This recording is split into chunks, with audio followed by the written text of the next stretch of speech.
नमस्कार बच्चों, आज एक्टिव पैसिव का भाग 3 अर्थात क्लास 3 हम समझाने जा रहे हैं। प्रेजेंट टेंस को और पास्ट टेंस को हम समझा चुके हैं। आज फ्यूचर टेंस के पैसिव कैसे बदलते हैं आइए जानते हैं। Future indefinite. फ्यूचर इंडेफिनिट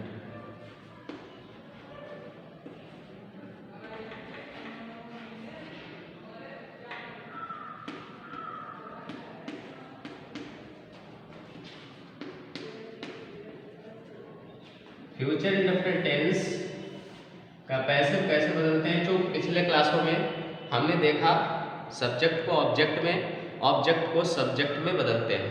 यानी सब्जेक्ट को जब ऑब्जेक्ट में ले जाते हैं तो बाई लगाकर ऑब्जेक्ट लिख देते हैं और ऑब्जेक्ट को हम सब्जेक्ट में ले आते हैं। तो सबसे पहले ऑब्जेक्ट को सब्जेक्ट में ले आएंगे, उसके बाद वर्ब कैसे बदलते हैं पहले जानते हैं। तो फ्यूचर इंडेफिनिट टेंस में क्या दिया होता है, शैल या विल आपको मिलेगा। उसके बाद वर्ब की फर्स्ट फॉर्म दी होगी। इसे कैसे चेंज करेंगे, इसका पैसिव जब बदलेंगे तो कैसे चेंज करेंगे। सबसे पहले हमें क्या करना है, विल बी या शैल बी। कहां पर शैल बी और कहां पर विल बी। अगर ऑब्जेक्ट से सब्जेक्ट में लाया हुआ सब्जेक्ट जो है आई और बी है तो हम शैल बी बदलेंगे, शैल बी आई और बी के साथ शैल बी लगाएंगे। अगर सब्जेक्ट आई और बी है तो हम शैल बी लगाएंगे, बाकी अदर सब्जेक्ट के साथ विल बी का यूज करेंगे। ये अपवाद भी है, अगर कार्य को जरूरी बताया गया, जरूरी करने के लिए बताया गया है तो शैल बी की जगह पे विल बी और विल बी की जगह पे शैल बी यूज होता है। लेकिन साधारण सेंटेंस में क्या करते हैं, शैल बी आई और बी के साथ ही लगता है और दूसरे सभी सब्जेक्ट के साथ हम विल बी का यूज करते हैं। और चूंकि हमें मालूम है वर्ब की थर्ड फॉर्म का यूज किया जाता है जब हम पैसिव बनाते हैं। और उसके बाद जो सब्जेक्ट दिया होता है एक्टिव का वो पैसिव पे चेंज, वो जो एक्टिव में सब्जेक्ट दिया होता है वो बाय ऑब्जेक्ट में कन्वर्ट कर देते हैं। ये फ्यूचर इंडेफिनिट का नियम हुआ। उसके बाद फ्यूचर कंटिन्यूस का पैसिव नहीं बनाया जा सकता है। फ्यूचर परफेक्ट पर हम आते हैं। Future perfect tense, future perfect tense.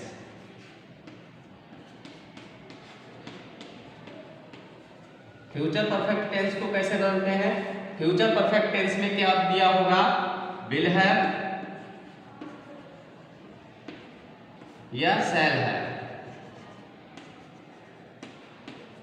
Plus verb की, इसमें थर्ड फॉर्म ही आपको मिलेगी। इसे चेंज कैसे करना है, विल हैव बीन,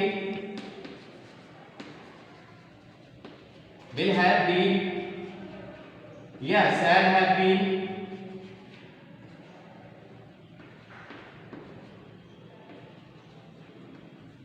और प्लस वर्ब की थर्ड फॉर्म लगाएंगे,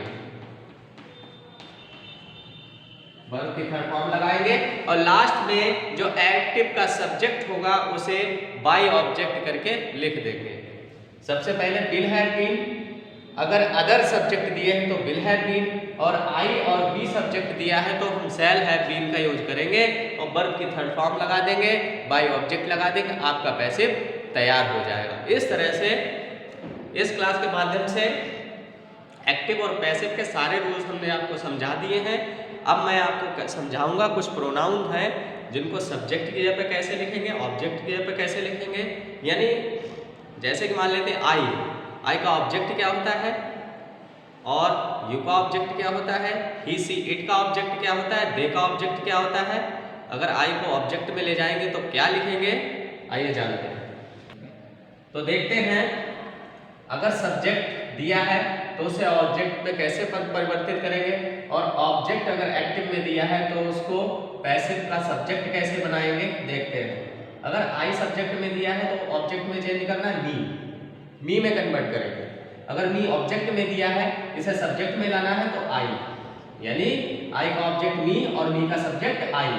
उसी प्रकार बी, बी का ऑब्जेक्ट अस और अस का सब्जेक्ट बी हो जाएगा। उसी प्रकार यहां पर यू में देखते हैं, जो यू सेकेंड पर्सन प्रोनाउन होता है, यू का ऑब्जेक्ट भी यू ही होता है और सब्जेक्ट भी यू ही होता है।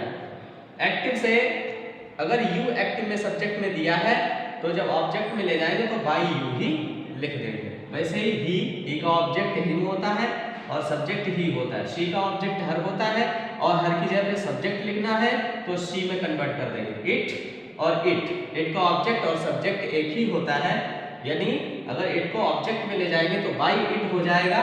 दे सब्जेक्ट है, उसका ऑब्जेक्ट देम होगा और देम को अगर सब्जेक्ट में चेंज करेंगे तो दे में चेंज कर देंगे। वैसे यहाँ पे हु को वन में चेंज करेंगे और वन को अगर सब्जेक्ट में चेंज करेंगे तो हु लगा देंगे। तो ये कुछ परिवर्तन प्रोनाउंस के हैं। फर्स्ट पर्सन प्रोनाउन में आई और वी आता है, सेकंड पर्सन प्रोनाउन में ओनली यू होता है और थर्ड पर्सन प्रोनाउन में ये सभी आ जाते हैं। ये थर्ड पर्सन प्रोनाउन में आता है। धन्यवाद। मेरे चैनल को लाइक और सब्सक्राइब करते रहें ताकि कोई भी वीडियो मैं अपलोड करूं उसका नोटिफिकेशन आपके पास जल्द से जल्द जा सके। इसके बाद मैं नेक्स्ट क्लास में कुछ उदाहरण लेकर आऊँगा, कुछ एग्जाम्पल समझाऊंगा कि कैसे एक्टिव को पैसिव में चेंज करते हैं और पैसिव को पुनः एक्टिव में कैसे लाते हैं। मैं आपको नेक्स्ट वीडियो में समझाऊंगा, अच्छे समझाऊंगा। तब तक मेरे वीडियो को लाइक करते रहें, शेयर करते रहें, सब्सक्राइब करते रहें। धन्यवाद, बहुत बहुत धन्यवाद।